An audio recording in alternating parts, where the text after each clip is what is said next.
a publisher, and one day my daughter Christina asked me to write a novel with her. Well, that day was long ago, and that little girl is now an adult. But our novels live on. The Truth Seekers Mystery Series highlights a homeschool family, the Murphy teens, in an action-adventure novel that is sure to entertain as well as teach creation truths.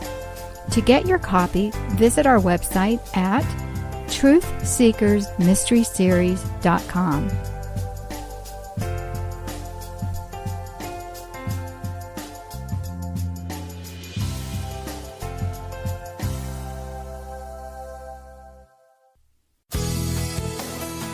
This is a production of the Ultimate Homeschool Radio Network. Welcome to the Vintage Homeschool Mom Show. Your host, Felice Gerwitz, is an author, a publisher, and your radio show host. She will encourage, educate, and inspire you with answers to your most pressing questions from homeschool, marriage, parenting, and much more. Felice loves to equip moms to live a Christian life because every moment counts. Be sure to visit her website at mediaangels.com. And here's your host, Felice Gerwitz.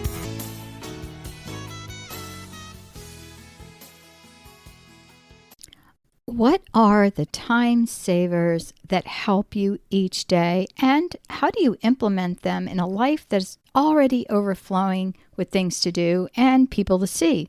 Well, every mom has her best kept secrets on productivity and getting things done, and today I'm going to share some of mine with you. Hey everyone, and welcome. Today we're going to discuss the top 10 time savers. We all need to save time each day, and I've learned the hard way that making time to get organized needs to become a priority and not an afterthought. My name is Felice Gerwitz, and this is an episode of Vintage Homeschool Moms. You can find today's show notes at vintagehomeschoolmoms.com or on the Ultimate Homeschool Podcast Network, where you can find a ton of awesome podcasts that deal with homeschooling. And also check out my website at mediaangels.com. Again, there you will find lots of information about homeschooling as well. And you will also find some great books that I have written over the years to help you in your homeschool journey. Oh my gosh, saving time. Isn't that something we all long for? I'm going to share something that is not on my top 10, but a lot of times when I am overloaded with all of the things that I need to get done, I pray to the Lord and I ask the Lord to increase my time. And miraculously, that's what happens. If I'm going to do something or have a short trip planned, I would pray to the Lord and just say, oh my gosh, if I just had one more day. And then it just hit me. Well, just pray for an increase of time and productivity. And I just said that. I said, Lord, just could you please increase my time? And it was not an increase of time. No, there was not a miracle.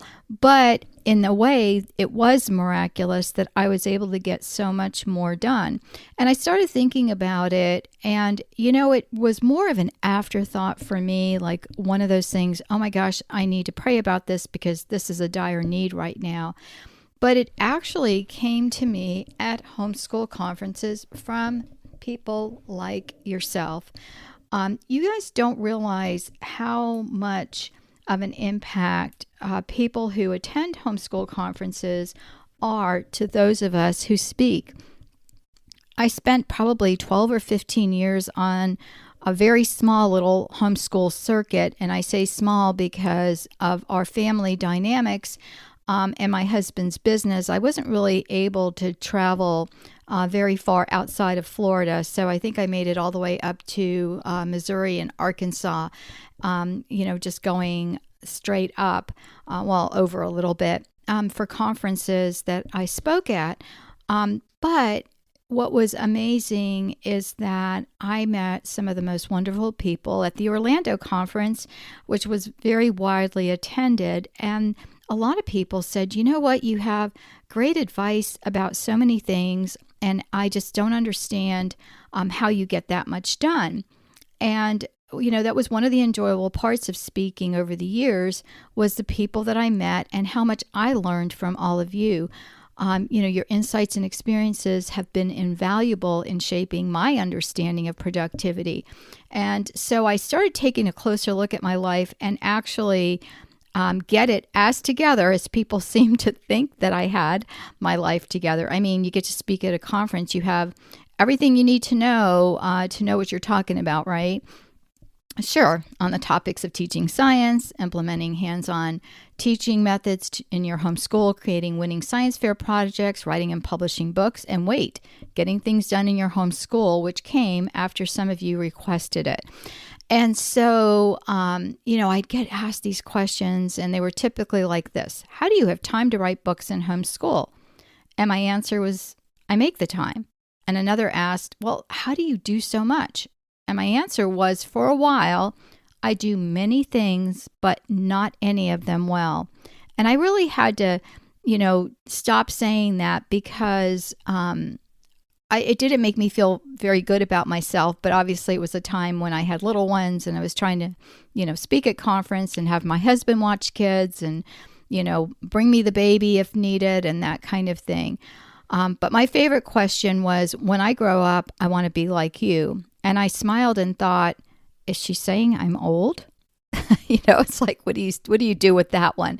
But time savers that really helped me, and all kidding aside, were some of the things I'm going to share with you now. And I have a couple of links. One of them is a previous podcast I did. It's called Mega Lists, and I'm going to share that link as well as organizational hacks. And I just did that episode not too long ago. All right, so here's a list. I'm going to just go down the list, and then I've got show notes that you can go to later if you are driving or in the car or doing something else, like most of us are when we're listening to podcasts. We're not sitting down at home. So you can grab those show notes, again, on the website at vintagehomeschoolmoms.com or on the Ultimate Homeschool Podcast Networks, where you're going to find a ton of other great homeschool podcasts. So my list is going to, like I said, I'm just going to go through, and then I am going to share with you some of my ideas about each. Number 1 on the list is saying no. Number 2 is putting things in their place. Number 3 is do it now. Number 4 is write it on a mega list. Number 5 is child discipline. Number 6 is avoid distractions. Number 7 is no phone conversations or texts. Number 8, errands, appointments in one day. Number 9, shop online. And number 10 is get refreshed. So these are not necessarily in the order of which ones I think are the most important. But as I was praying about this and just jotting it down, I wrote these things. And they came in this order, and I'm just leaving them like that. Okay, so number 1, saying no. Moms, quit volunteering. I know it's fun. It makes us feel productive, but it's a time suck. Do it for maybe 1 year, but not consistently, because take it from me, people will take advantage of you. And I learned that it was better to pour the time and effort into my own family rather than work myself to the bone and ignore my husband and kids because I had to prepare 42 cupcakes for a co-op or plan a lesson because otherwise it wouldn't get done. There is a season for volunteering, but it's not when you have a bunch of little ones and no energy or time. It may be harsh to say that, but it's true. I remember being on a committee with a friend of mine, and he was a pastor of a church. Lovely couple. And he would always say, we need to get this done. Felice, do you want to take this? And I would always say yes. And finally, I realized that his wife was nowhere to be found. And I went up to him one time after the meeting, and I said, you're always voluntolding. Is that the correct way to say it? Me, and you're not ever asking your wife to do anything. Oh, well, we've got little kids at home. And it really hit me because my kids were the same ages as their kids. And we each I had 2 at the time, and they had 3. And I went home and told my husband, and he said, I've been asking you to really cut back.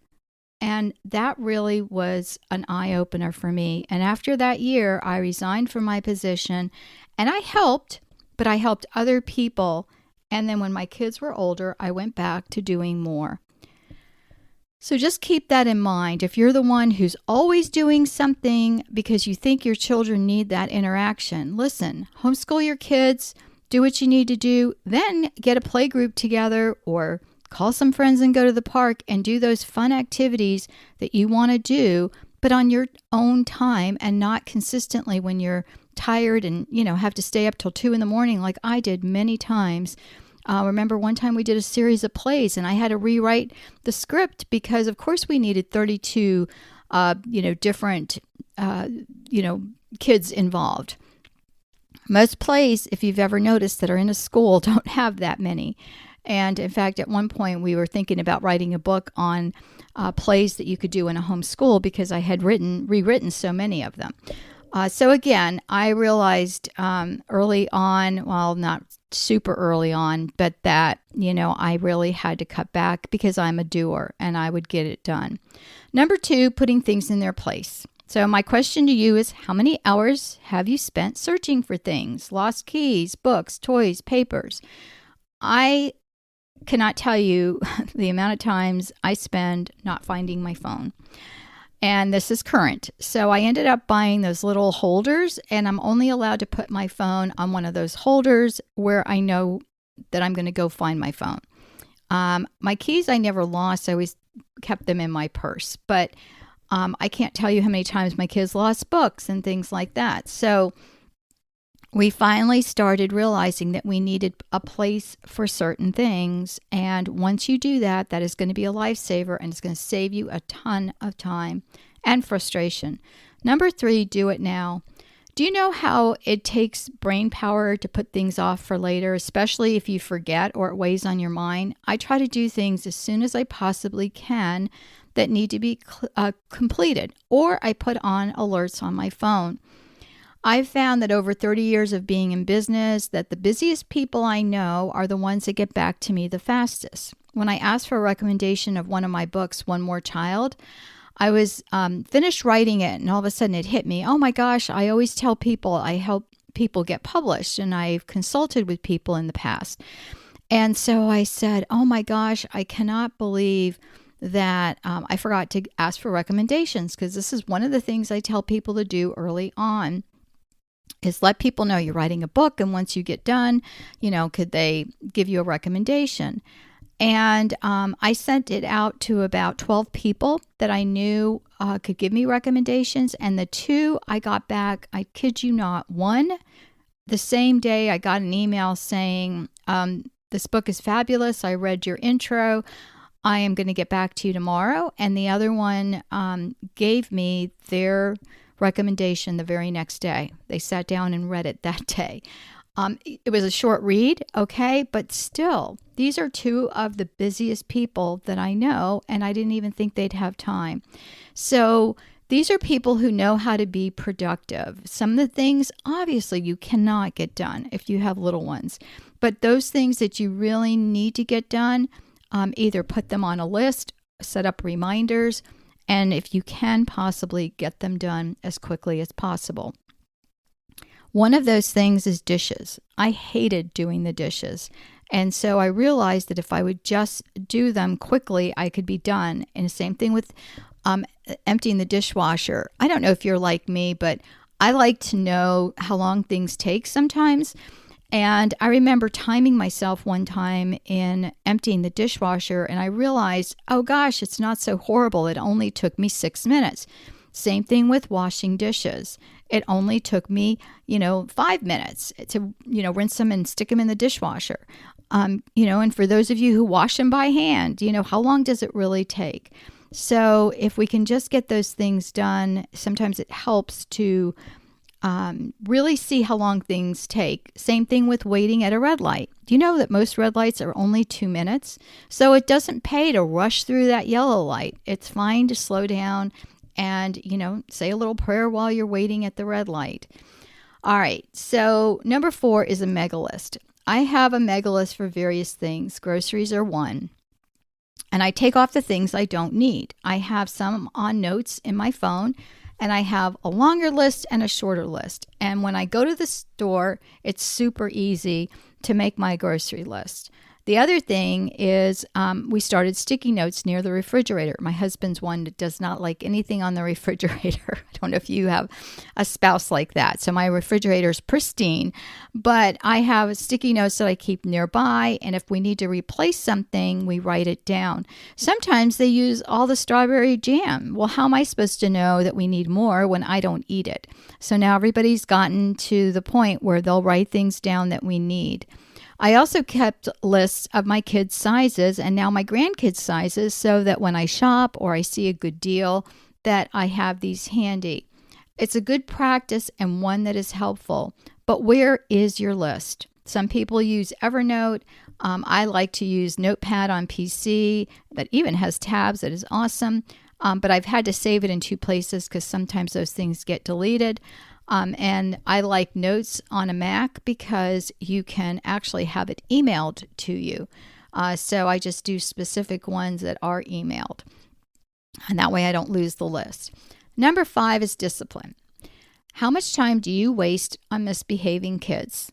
For me, it was hours. I went to a parenting seminar one time. I think I have a podcast on that. And I remember going and thinking, this is great. I'm going to learn how to discipline my kids and they are going to listen. And the first thing out of the speaker's mouth is, parents, if you think that you're just going to learn how to discipline your kids and you're going to make them listen, the first thing I'm going to tell you is that you have to work on yourself. And I was like, wow, that's not what I expected to hear. But it was really important because meaning that I had to make myself get up and do what I threatened. I was the threatening, repeating parent. I was the I'm going to count to 3 parent. And I just stopped all that. And my kids had a hard time understanding cause and effect. A lot of little kids do. But I implemented a very simple process that helped me. Are you ready for it? I set parameters and I kept to it. For example, I would sit my kids down, 3 and older, and explain to them the consequences of misbehavior. For example, we're going to go on a field trip tomorrow, and I expect you guys to listen. We're getting our stuff gathered together. Here's your little backpack. This is what we're going to put in it. You know, if they're really little, I helped them. And we're going to put it here on this hook by the door, and we are going to get ready tomorrow quickly so we can leave. They knew what to expect. What happens if you are not listening or we can't get ready in time? Do you know? And they said, we'll be late. And I said, no, we're not going to go. If we're going to be really late, we cannot leave and go late. So my kids learned early on, especially when we had to miss one field trip, that this was what was going to happen. It doesn't take many times. And yes, it is harder on us to discipline our children than it is for them to receive the punishment. That's one of the things that this course that we took had to explain to us, is that your children will survive, you not so much. You know, if they have to miss something, because we don't want them to miss anything. And as homeschoolers, we don't get a ton of opportunities. Just like birthday parties. How many birthday parties does a homeschooler get invited to? Not a tremendous amount. You don't want your kids to miss out, but you also need to make sure that they understand what's going to happen if they misbehave. Another thing was leaving the remote control alone. If you can't get them to listen if they're little, put it out of reach. But you don't want kids touching it, explain the consequences if they break the rules. It's simple but effective only if you follow through. With teens, my philosophy was to say that there was going to be a punishment. However, I was going to let them know. Sometimes I was so upset that my rash, thing out of my mouth was going to be like my daughter had to suffer through. You're never going to spend the night again for a year. And, it was one of those things I said, and then I realized I had to stick to it or she was going to take advantage of it. And after that, my philosophy on spending the night actually changed. And we really had a no spend the night rule unless we really, really, really knew the family, or the kids came here to spend the night. And that's a whole nother story, but that was just going to be our family philosophy. And so I didn't want to be reactive, which is my typical, MO. Is that right? Yes. And so I had to say, okay, I'm going to stop and pray and think about it. And it was amazing how things would pop in my head. I don't know if it was myself or the Lord. I'm going to give the Lord all the glory and honor, because some of them were a little bit on the strange side. And my one son liked to wear socks in the house, and he was a repeat offender of pushing the limit. And when I prayed about it, I felt like the Lord saying, just take his socks. And when I told him I was going to take his socks and he could not put on shoes and he had to walk barefoot, that punishment worked for him. So, it was just those kinds of things that, he was probably about 10 at that time. But, you know who those children are that are going to push the envelope. So pray about it and just say, there's going to be a punishment. I don't know what that is. And we have many topics of podcasts on the topic of discipline. So go check out the Ultimate Homeschool Podcast Network. Number 6, avoid distractions. What is your number one distractor? For me, it's many things. Especially when I sit down to work, I can think of 432 things I need to be doing. Same thing when I pray. And then I just pray to the Lord, if that's important, help me to remember it later.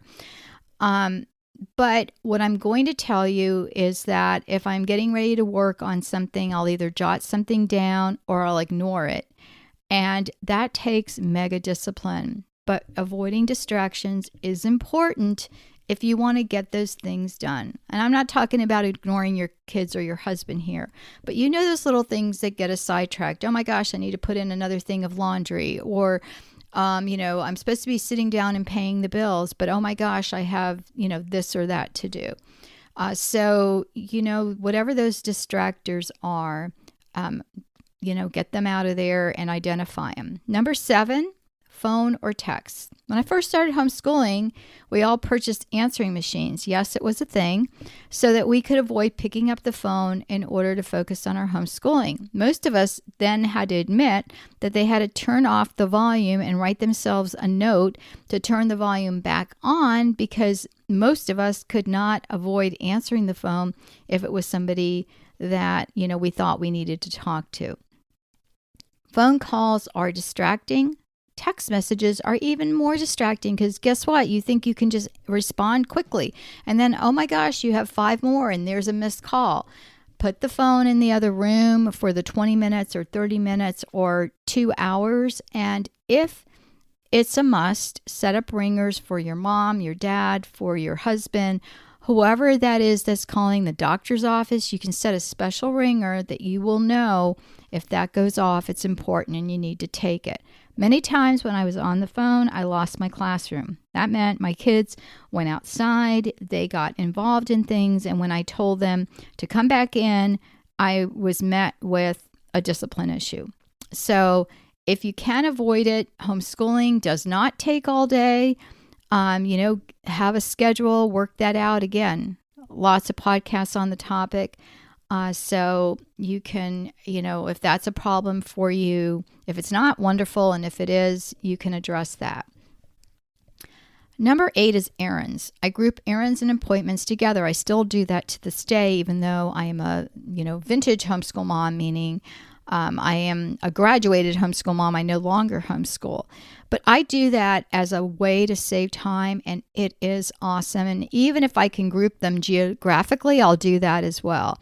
So again, something you can think about, instead of trying to go out to the store 3 times during the week, consolidate it to a, particular time period when you're done homeschooling. Number 9, shop online. Oh, one thing I want to say about errands. A lot of times we did them after our Friday events. A lot of times homeschoolers will have events on Friday, get-togethers and so forth. So I would try to do my errands after that, and that helped.